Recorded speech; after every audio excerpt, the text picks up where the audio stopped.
Salut! Aujourd'hui on se retrouve pour une petite vidéo sur un article que j'ai trouvé il y a pas longtemps. Je crois que je l'ai trouvé sur Instagram il y a quelques mois déjà, et je me suis dit pourquoi pas vous en parler pour faire un petit parallèle avec un projet d'histoire de l'art que je trouvais plutôt intéressant. J'avoue que quand j'ai lu l'article j'ai tout de suite pensé à ça, et ça va me permettre de vous en parler de façon un petit peu plus détendue, parce qu'en voyant cet article j'avoue que j'étais pas très détendue et pas très d'accord avec ce qui s'est dit. Mais bon, écoutez, on va partir là-dessus. Mais bon, on fait avec. Allez, passons à la vidéo. Je vais commencer par vous lire l'article et après on va pouvoir en parler tranquillement. Comme ça vous épargne d'avoir à le lire pour ceux qui n'apprécient pas particulièrement lire des petits articles. En gros, c'est un article qui a fait le tour des nanas les plus suivies sur Instagram et qui, à l'aide d'un algorithme, a réalisé le portrait robot de l'influenceuse parfaite, qui serait cette femme. Allez, je vous lis en détail l'article pour que vous ayez tous les éléments en main pour pouvoir réfléchir à ça, et puis ensuite je vous donne mon avis là-dessus. Donc, Paper Magazine a synthétisé les critères de beauté des 100 personnes les plus suivies sur Instagram. Si Instagram est le royaume des influenceuses et influenceurs, qui pourrait en être la reine? À quoi ressemble l'influenceuse parfaite que tout le monde l'a écrit? Tout d'abord, cette personne idéale est une femme. De toute façon, ils ont pris que des profils féminins. Donc bon, vous pouvez pas aller plus loin, n'est-ce pas? Elle est blanche, jeune et américaine. Ok. D'accord, donc c'est un infographiste qui a réalisé le portrait robot en prenant en critères l'âge, l'origine géographique, l'ethnicité, les thèmes abordés par le compte, les signes astrologiques. Et il a exclu les influenceurs et influenceuses qui sont devenus célèbres en dehors d'Instagram, genre par la télé-réalité, la chanson, etc. Ok, donc il explique qu'en gros, dans le top 100, c'est des femmes blanches américaines qui ont pour intérêt la beauté, la mode, le mannequinat. Ok, très bien. Et que la plupart viennent de Los Angeles. Et c'est précisé que le Brésil est aussi bien classé dans la liste. Donc l'influenceuse la plus suivie, c'est Huda Kattan, que je ne connais pas du tout. Par contre, Huda Beauty, ça me parle. Ouais, ça marque. Très bien. J'ai entendu parler d'Huda Beauty, mais la nana en elle-même, j'avoue que je suis pas très portée influenceuse, influenceur, célébrité. Honnêtement, j'en ai rien à foutre. Du coup, je peux difficilement reconnaître, mais ok, très bien. Elle a 36 millions de followers. Ah ouais, quand même. Ça ne rigole pas. Ok, qui regarde ses vidéos et photos, très bien, elle fait du make-up. On retrouve aussi le joueur de poker Dan Bilzerian, dont le compte tourne autour de ses muscles et d'images de femmes dénudées. Alors, on s'en fout, c'est un top 100 féminin. Là, en l'occurrence, il a rien à faire dans la liste, sauf s'il se considère comme une femme ou qu'il est non-binaire, mais sinon, il n'a rien à faire dans la liste. Ok, très bien, on parle là-dessus. Et, ok, en plus, il montre des images de femmes dénudées. Ok, très bien. Et on a une actrice aussi. Ouais, c'est pas sur cet article que j'étais tombée, celui-ci est pas très intéressant, il me semble que j'en avais trouvé un autre un peu plus intéressant, je vais essayer de le retrouver. Ah, c'était celui-ci, ça y est, je l'ai.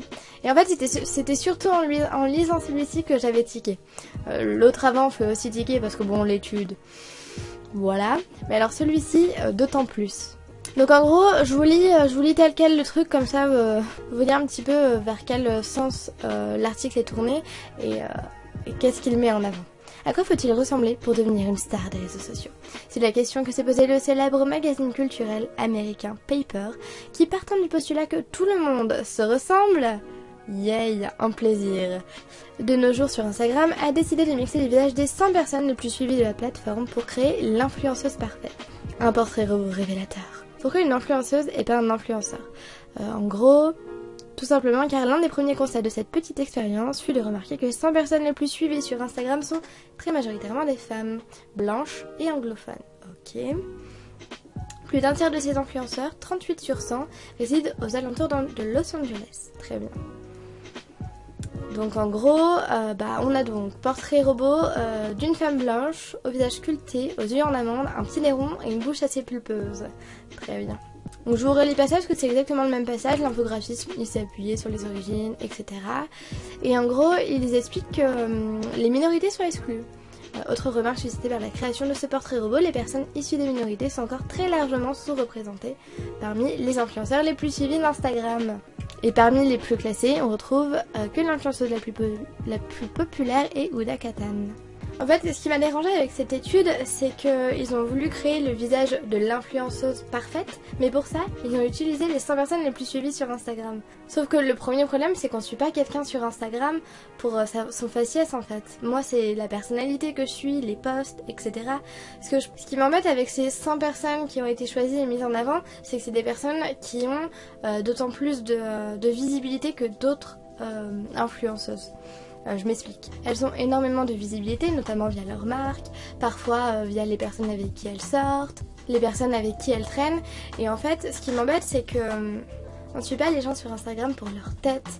Ils ont beau faire cette influenceuse avec ce visage-là, si elle se lance sur Instagram et que ses publications elles sont nulles à chier, bah y a personne qui va la suivre en fait. Après, malheureusement, ils ont pas tort dans ce qui concerne les différentes ethnies représentées dans le top 100 du coup des personnes suivies sur Instagram. Mais le truc c'est que en Amérique, c'est quand même un grand pays, il y a beaucoup de personnes américaines qui suivent Instagram et c'est pas ultra représentatif quoi. C'est pas comme si on parlait d'un réseau social qui était présent partout, dans tous les pays. L'étude n'est pas assez précise selon moi parce qu'elle devrait vraiment prendre en compte tous les pays, le nombre de personnes qu'il y a dans les pays, etc. Et donc pour moi, ce visage de l'influenceuse parfaite, en fait ce faciès parfait, il est valable pour des personnes occidentales qui peuvent se reconnaître dans ce genre de faciès et qui en font presque un idéal, mais il ne sera jamais valable en Asie, où par exemple on prône la peau blanche, la peau très pâle, les grands yeux, etc. Là, le faciès qu'on a, c'est vraiment le portrait type d'une américaine ou d'une personne occidentale. Où on prône les lèvres pulpeuses, par exemple. Elle est trop ciblée sur les viewers occidentaux, par exemple. Mais bon, en tout cas, moi, ça me permet de vous faire un petit parallèle avec le projet qui s'appelle The Next Rembrandt.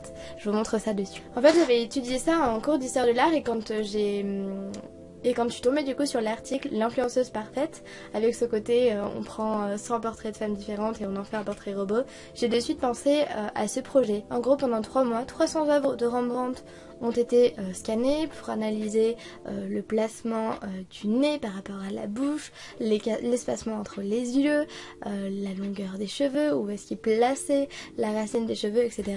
Et c'est comme ça qu'ils ont réussi à faire un tableau qui pourrait être un tableau fait par Rembrandt, généré totalement informatiquement.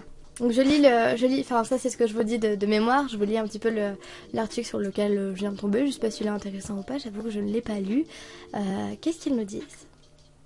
Donc en gros, ils ont analysé plus de 300 œuvres avec l'utilisation de scanners 3D haute définition. Ils ont capturé chaque détail propre à l'identité artistique de Rembrandt et créé un algorithme pour créer un tableau inédit qu'il aurait pu peindre lui-même. Donc en gros, le définitif a été fait avec 160 000 fragments qui viennent de différents tableaux de l'artiste. Et ça donnerait ceci. Voilà, bon comme je vous le disais tout à l'heure, grâce à l'analyse des tableaux, à l'analyse de la distance moyenne entre les yeux, le nez, la bouche et différents portraits réalisés par Rembrandt, que l'algorithme a pu réaliser son propre tableau. J'avais trouvé ça vraiment chouette, surtout qu'on reconnaît vraiment la patte de Rembrandt et du coup c'est une étude que j'avais trouvée intéressante par rapport à cette étude L'influenceuse parfaite, qui a beaucoup moins de sens en fait. Là en l'occurrence on parle d'un artiste qui est décédé, d'un artiste qui a peint des tableaux qui sont aujourd'hui reconnus, qu'on voit un peu partout dans les musées. Ce que j'ai trouvé assez intéressant c'est que l'algorithme, l'ordinateur qui a généré du coup ce tableau a même rendu la texture en fait du tableau comme s'il avait peint vraiment à l'huile sa toile, et j'ai trouvé ça particulièrement intéressant. On va lire le dernier petit paragraphe là que nous met l'article, et puis je pense qu'on va se laisser là-dessus. Il s'agit d'un portrait d'un homme d'une trentaine d'années portant un chapeau et une collerette. Détails typiques de la mode de l'époque et souvent utilisés dans les œuvres de Rembrandt. Ok. On peut retrouver la maîtrise du clair-obscur qui a été héritée de l'art italien et du Caravage, c'est un peintre, pour ceux qui ne connaissent pas. Ouais, c'est ça.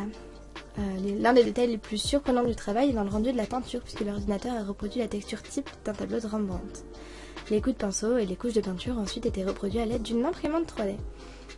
Ouais, je trouve ça vraiment très intéressant comme projet, et je trouvais ça intéressant de le partager avec vous, même si bon, je suis toujours un peu dérangée par cet article de l'influenceuse parfaite. En tout cas, c'est un plaisir de vous retrouver pour une petite vidéo un petit peu tranquille, un petit peu chill, où on papote un peu et puis je vous fais connaître, je l'espère, un projet qui est plutôt intéressant ma foi. J'espère que cette vidéo vous aura plu. Si c'est le cas, n'hésitez pas à me le dire en commentaire. Et puis écoutez, on se retrouve peut-être pour une prochaine vidéo.